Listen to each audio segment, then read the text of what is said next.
Listen to me very carefully because what I'm about to tell you will save you years of heartbreak, confusion, and wasted energy. I've studied human psychology, ancient wisdom, and relationship dynamics for over a decade, and there are 5 specific phrases that when a man says them to you, they reveal his true intentions so clearly that ignoring them is like ignoring a fire alarm in your own house. These aren't just red flags, they're psychological manipulation tactics disguised as normal conversation, and once you hear them, you'll never unhear them. Stay until the very end, because the 5th one is so subtle, yet so devastating, that 99% of women miss it completely, and it's probably the most important thing you'll learn about protecting your energy this year. Before we dive into these 5 phrases, you need to understand something that will change how you see every interaction with men forever. Most women have been conditioned to give the benefit of the doubt, to see potential instead of reality, to heal instead of protect. This conditioning runs so deep that we've lost our natural instinct to detect emotional predators. And yes, that's exactly what I'm calling them. Emotional predators who use specific language patterns to test your boundaries, lower your standards, and make you question your own worth. The ancient Chinese philosophy of Shi Heng Yi teaches us that words carry energy, and when someone speaks to you, they're not just communicating information, they're transferring their internal state, their intentions, and their level of respect for you directly into your energetic field.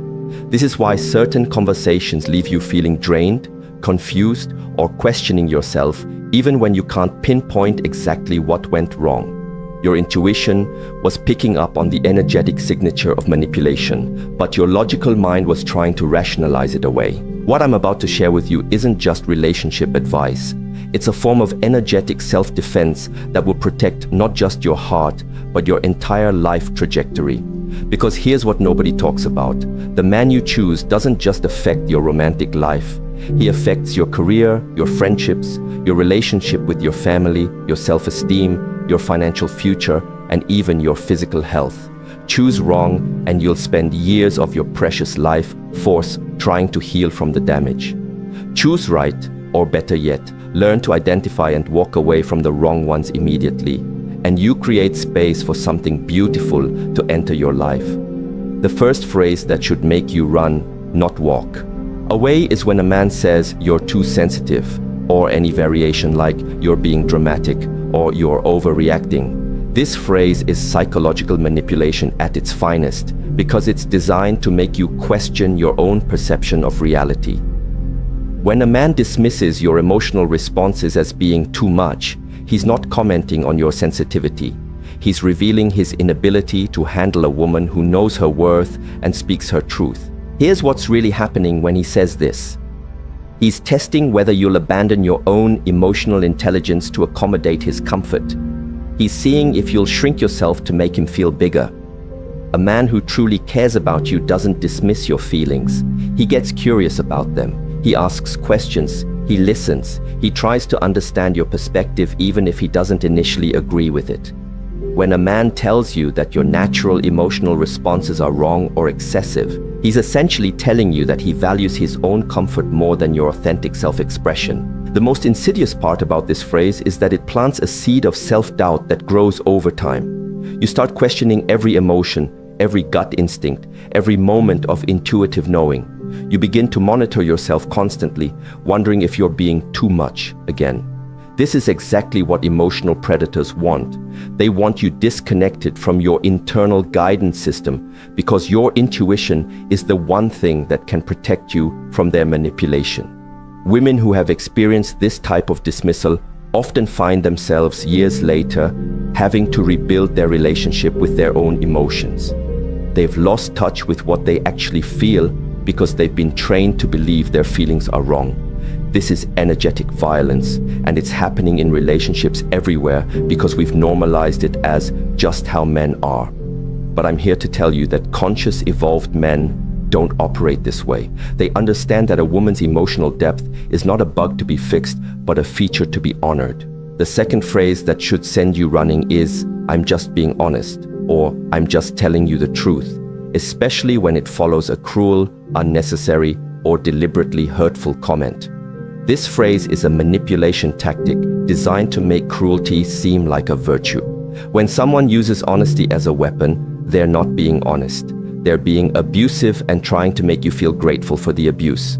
Real honesty comes from a place of love and genuine care for the other person's well-being. It's delivered with kindness, compassion, and consideration for timing and context. When a man says something deliberately hurtful and then hides behind the excuse of just being honest, he's revealing that he either lacks empathy entirely or enjoys causing you pain and wants to make it your fault for being hurt by it. I've seen this pattern destroy women's self-esteem systematically. He'll make comments about your appearance, your intelligence, your dreams, your friends, your family, anything that matters to you. And when you express that his words hurt, he'll act like you're the problem for not appreciating his honesty. This creates a psychological trap where you start believing that love means accepting cruelty and that asking for kindness makes you weak or needy. The truth is that a man who loves you will naturally want to build you up, not tear you down. Yes, sometimes difficult conversations need to happen in relationships, but they happen with care, with the intention to strengthen the bond, not to diminish you as a person. When someone consistently uses honesty as an excuse to be cruel, they're showing you that they don't have your best interests at heart. They're more interested in asserting dominance than in creating genuine intimacy. What makes this phrase particularly dangerous is that our culture has conditioned us to value honesty above kindness. So we often feel like we should be grateful when someone is real with us, even when that realness feels like emotional violence. But here's what I want you to understand. You can have both honesty and kindness. In fact, true honesty without compassion isn't honesty at all. It's just cruelty wearing a mask of virtue. The third phrase that should make every alarm bell in your system go off is you're being controlling when you express a boundary, a need, or a concern about his behavior. This is gaslighting in its purest form, and it's designed to make you afraid of advocating for yourself in the relationship. When a man labels your reasonable requests as controlling behavior, he's training you to stop asking for what you need. Let me be crystal clear about what boundaries actually are. They're not controlling, they're not demands, and they're not punishments. Boundaries are simply you communicating what you need to feel safe, respected, and valued in the relationship. When you say things like, "I need you to call when you're going to be late," or "I'm not comfortable with how you spoke to me," or "I need us to have dedicated time together without distractions," you're not being controlling. You're being clear about your standards. A man who responds to your boundaries by calling you controlling is revealing something crucial about his character. He believes his freedom is more important than your peace of mind. He's showing you that he views your needs as obstacles to his convenience rather than important information about how to love you well. This is not the foundation of a healthy relationship. This is the foundation of a dynamic where you gradually lose yourself trying to avoid being labeled as too much. What happens to women in these situations is heartbreaking. They start shrinking their needs, minimizing their discomfort, and accepting treatment that goes against their values because they've been convinced that having standards equals being controlling. They begin to pride themselves on being low maintenance and easygoing, not realizing that they're actually abandoning themselves to accommodate someone who doesn't value their well-being. Here's what you need to know. A man who truly loves you wants to know your boundaries because he wants to honor them. He understands that your boundaries aren't limitations on the relationship. They're the framework that allows trust and intimacy to flourish. When you feel safe to express your needs without being labeled or dismissed, you can actually relax into the relationship and show up as your most authentic, loving self. The men who call you controlling for having boundaries are the same men who will take advantage of you if you don't have them. They want access to all of you while giving you the minimum in return. They want the benefits of a committed relationship without the responsibility that comes with genuinely caring for another person's heart. The fourth phrase is perhaps the most subtle but equally destructive. "I'm not ready for a relationship," or "I don't want anything serious right now." But here's the key. He says this while simultaneously acting like you're in a relationship. He texts you constantly, spends most of his free time with you, introduces you to his friends, maybe even his family. shares intimate details about his life, and creates all the emotional intimacy of a committed relationship while explicitly telling you that's not what this is. This phrase is emotional manipulation disguised as honesty, and it's designed to give him all the benefits of having you in his life without any of the accountability that comes with actually choosing you. He gets to have his cake and eat it too. He gets your emotional support, your physical affection, your time, your energy, and your loyalty, while maintaining the freedom to walk away whenever he wants without feeling guilty because he told you from the beginning that he wasn't ready. What makes this particularly devastating is that it puts you in an impossible position. If you stay and accept the situation, you're essentially agreeing to be undervalued and treated as optional. If you express that you want more, he can point to his earlier disclaimer and make you feel like you're the one who changed the rules. If you walk away, you feel like you're throwing away something that could potentially become real if you just wait long enough. But here's what I need you to understand. When a man wants to be with you, really be with you, there's no confusion. There's no not ready or not sure or let's see where this goes. When a man recognizes your value and wants to secure his place in your life, he moves with intention and clarity. The men who keep you in relationship limbo aren't confused about what they want. They know exactly what they want, and it's to have you available without having to fully commit to you. This dynamic is particularly painful because it keeps you emotionally invested while systematically eroding your sense of self-worth. You start to believe that you're not valuable enough to be chosen fully, that you need to prove your worth by accepting less than what you actually want. You begin to see commitment as something you have to earn rather than something you deserve simply by being yourself. The most insidious part is that these men often genuinely care about you. They enjoy your company, they are attracted to you, they might even love you in their own limited way, but they care about their own freedom and options more than they care about your happiness and security. They'd rather keep you in an uncertain situation than risk losing access to you by being honest about their intentions. Now we come to the fifth and most dangerous phrase, the one that's so subtle that most women don't even recognize it as manipulation until years later when they're trying to rebuild their sense of self. This phrase is, "You've changed," but not in a good way. He says it with disappointment, with accusation, with the implication that the person you're becoming is somehow worse than who you were when he met you. This phrase is soul-crushing because it's designed to make you abandon your growth, your evolution, and your authentic self to return to a version of yourself that was more convenient for him. When a man says, "You've changed," as a criticism, he's revealing that he fell in love with your potential for serving his needs, not with your potential for becoming who you're meant to be. Here's what's really happening. You're growing, evolving, setting boundaries, pursuing your dreams, speaking your truth, or simply becoming more confident in who you are. And instead of celebrating this growth, instead of feeling proud to witness your evolution, he feels threatened by it. Why? Because the version of you that he preferred was smaller, more manageable, more focused on him, and less focused on your own expansion. This phrase is particularly devastating because it targets your most vulnerable spot, your need to be loved and accepted as you are. When someone you care about implies that your growth is a betrayal of who you really are, it creates a psychological crisis. You start to question whether becoming more yourself is worth the risk of losing love. You begin to wonder if you should shrink back down to the size that felt safer for him. I've watched women abandon their dreams, their friendships, their career goals, and their personal growth because a man made them feel like their evolution was somehow selfish or wrong.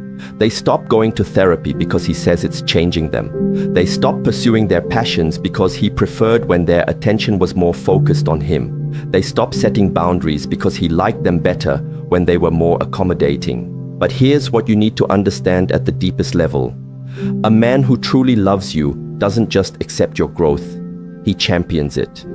He feels excited when he sees you becoming more confident, more clear about what you want, more connected to your purpose. He understands that your growth doesn't threaten the relationship, it strengthens it because you're bringing more of your authentic self to the connection. When a man criticizes you for changing, he's essentially telling you that he preferred you when you were less than who you're capable of being. He's admitting that his love was conditional on your willingness to stay small. This isn't love, this is possession. This is someone who wants to own you rather than adore you. The most heartbreaking part is that women often interpret this phrase as evidence that they've done something wrong, that they've betrayed the relationship by growing. They feel guilty for becoming more themselves. They apologize for taking up more space, for having clearer boundaries, for pursuing their dreams with more intensity. They start to view their own evolution as selfish rather than as the natural progression of a healthy, conscious human being. Now that you know these 5 phrases and what they really mean, you might be sitting there feeling a mix of emotions. Maybe you're recognizing patterns from your past. Maybe you're seeing current relationships in a new light. Maybe you're feeling angry that no one taught you this before. Maybe you're feeling grateful that you're learning it now. All of these feelings are valid, and I want you to honor whatever's coming up for you. But here's what I need you to understand. This information isn't meant to make you cynical about love or suspicious of every man you meet. This is about developing discernment, the ability to distinguish between people who genuinely care about your well-being and people who are primarily focused on what they can get from you. This is about learning to trust your intuition when something feels off, even if you can't immediately articulate why. The truth is that there are men in this world who will never say these phrases to you because they understand that love is about creating safety, not testing limits. There are men who celebrate your sensitivity because they recognize it as emotional intelligence. There are men who deliver difficult truths with kindness because they actually care about your feelings. There are men who respect your boundaries because they understand that boundaries create intimacy, not distance. There are men who commit to you clearly and enthusiastically because they recognize your worth. There are men who love watching you grow because they understand that your expansion enhances the relationship rather than threatening it. These men exist, but you'll never recognize them if you're busy trying to rationalize the behavior of men who don't value you. You'll never attract them if you're settling for treatment that goes against your intuition. You'll never build something beautiful with them if you're exhausting your energy trying to heal someone who isn't interested in becoming better. Here's what I want you to do with this information. I want you to start paying attention to how you feel after conversations with the men in your life. Notice if you feel energized or drained. Notice if you feel seen and valued or confused and diminished. Notice if you feel encouraged to be more yourself or pressured to be less yourself. Your body keeps the score and your energy doesn't lie. Start trusting your initial gut reactions instead of talking yourself out of them. If something feels off in the first few weeks of knowing someone, it probably is. If you find yourself making excuses for someone's behavior or trying to convince yourself that their words didn't mean what you think they meant, pay attention to that. If you notice yourself changing your personality, your goals, or your standards to accommodate someone else's comfort, that's valuable information about the dynamic you're creating. Most importantly, I want you to understand that walking away from people who don't value you isn't cruel. It's self-love. It's not giving up on love. It's making space for real love to enter your life. Every moment you spend trying to convince someone to treat you well is a moment you're not available for someone who would never dream of treating you poorly. The right person for you won't require you to shrink yourself, explain your worth, or accept crumbs. The right person will see your value immediately and act accordingly. They won't need to be convinced to choose you because choosing you will feel like the most natural thing in the world. I want to share something with you that changed my entire perspective on relationships. Your boundaries aren't walls that keep love out. They're gates that let the right love in. When you clearly communicate what you need to feel safe and valued, you're not being difficult or demanding. You're being clear about the conditions under which you can show up as your most loving, generous, authentic self. The people who resist your boundaries aren't the people you want in your life anyway. The people who celebrate your boundaries, who ask thoughtful questions about how to honor them, who make adjustments to their behavior because they want you to feel good in their presence. These are your people. These are the people who understand that love isn't about taking whatever you can get. It's about creating an environment where both people can flourish. Every time you honor your own boundaries, you're teaching people how to treat you. Every time you walk away from someone who dismisses your needs, you're making a statement about your worth that reverberates through every area of your life. Every time you choose yourself over someone else's comfort, you're building the foundation for relationships based on mutual respect rather than one-sided accommodation. This isn't about becoming hard or closed off. This is about becoming clear and intentional about who gets access to your energy, your time, your body, and your heart. This is about understanding that your love is precious and should be given to people who recognize its value, not to people who take it for granted. Here's the final truth I want to leave you with, and this might be the most important thing you hear today. You are not responsible for healing people who hurt you. You are not responsible for teaching people how to love you properly. You are not responsible for staying in situations that diminish your light just because someone else isn't ready to step into their own power. Your job is not to be so understanding, so patient, so forgiving that you lose yourself in the process. Your job is not to love people into becoming better versions of themselves. Your job is to be authentic, to honor your own needs, to trust your intuition, and to create a life that feels aligned with your deepest values. The love you're looking for is looking for you too, but it can only find you when you stop settling for less than what you deserve. It can only recognize you when you're being fully yourself, not when you're pretending to be smaller or easier or more convenient for someone else. So the next time someone says one of these 5 phrases to you, I want you to remember this conversation. I want you to take a deep breath, trust what you know to be true, and make the choice that honors your worth. Because you deserve love that feels like freedom, not love that feels like prison. You deserve love that celebrates your growth, not love that punishes it. You deserve love that sees your sensitivity as a gift, not love that treats it like a burden. Walk away from anyone who makes you question your worth. Walk toward people who celebrate it. Your future self will thank you for having the courage to choose yourself, even when it feels scary, even when it feels hard, even when it means walking away from potential that was never really there. The right love won't require you to sacrifice yourself to receive it. The right love will feel like coming home to yourself, not leaving yourself behind. Trust that, choose that, and never ever settle for less than that again.